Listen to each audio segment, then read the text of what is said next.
ગાંધીનગરમાં 3 જિલ્લા પંચાયતની બેઠક બિનહરીફ થઈ. માણસાના ધારાસભ્ય જે.એસ. પટેલનું નિવેદન. કેન્દ્રીય ગૃહમંત્રી અમિતભાઈ શાહનું વતન છે માણસા, અનેક વિકાસના કામો થયા.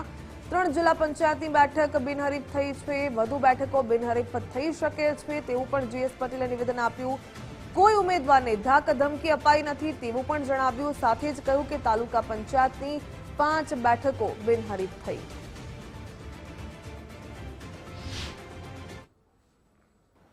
માણસા એ આદરણીય દેશના ગૃહ અને સહકારિતા મંત્રી અમિતભાઈ શાહ સાહેબનું માદરે વતન છે અને આ વિસ્તારની અંદર છેલ્લા 3 વર્ષની અંદર જે કામો થયા છે,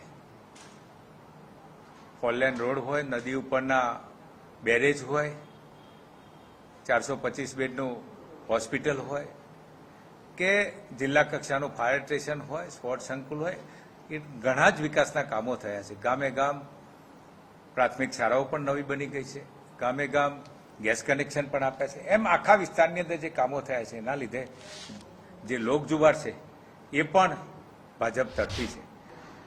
આજે જિલ્લા અને તાલુકા પંચાયતની ઉમેદવારી પરત ખેંચવાના છેલ્લા દિવસે અત્યાર સુધીમાં 3 જિલ્લા પંચાયત સીટ માણસા તાલુકાની અને 5 તાલુકા પંચાયતની સીટો બિનહરીફ થઈ છે. આ એક વિચારધારાની લડાઈ હતી.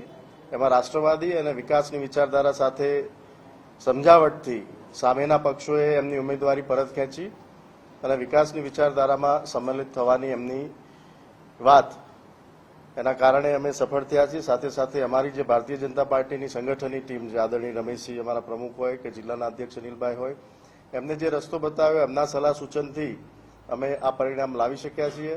અત્યારે હાલમાં પણ 3-4 તાલુકા પંચાયતની સીટમાં વાટાઘાટો ચાલુ રહી છે. લગભગ 3 વાગ્યા પહેલા પ્રયત્ન એવું કરીશું કે હજી પણ 2-3 સીટો આપણી નીચેની તાલુકા પંચાયતની બિનહરીફ થાય.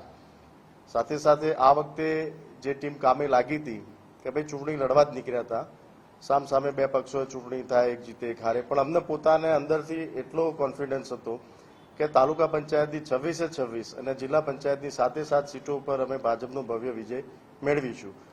એ તાકાત અને વિશ્વાસ સાથે નીકળેલા કાર્યકરો આજે લગભગ ઘણી બધી સીટો બિનહરીફ કરીને બતાવી દીધું કે ભાઈ અમારો કોન્ફિડન્સ ખોટો નહોતો અને જે પણ સીટો ચૂંટણી લડવાના છીએ એમાં પણ ખૂબ સારી લીડથી આ ટીમ કામ કરીને ભવ્ય વિજય 28મી તારીખે મેળવશે.